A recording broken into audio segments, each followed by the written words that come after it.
கழுத்தை நெரிக்கிற மாதிரி பிரச்சனைன்னு நம்ம சொல்றோம் பாருங்க.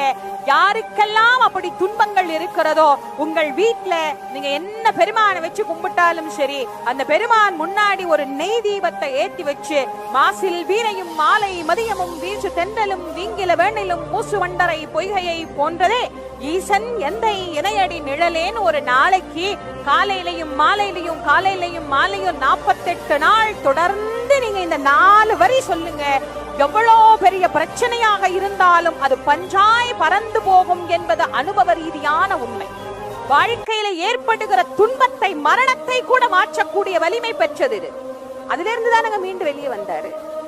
எவ்வளவு அழகா வெளியில வந்தார். அப்பர் அனுபவித்த கொடுமைகள் கொஞ்சம் நஞ்சம் கிடையாது. கல்ல கட்டி கடல்ல போட்டது, சுண்ணாம நீற்றறையில போட்டது, யானையை விட்டு மிதிக்க சொன்னது, எவ்வளவு கொடுமை இருக்கோ அவ்வளவு பண்ணார். அத்தனையிலேயும் இறைவன் அவரை காப்பாற்றி தந்தார்.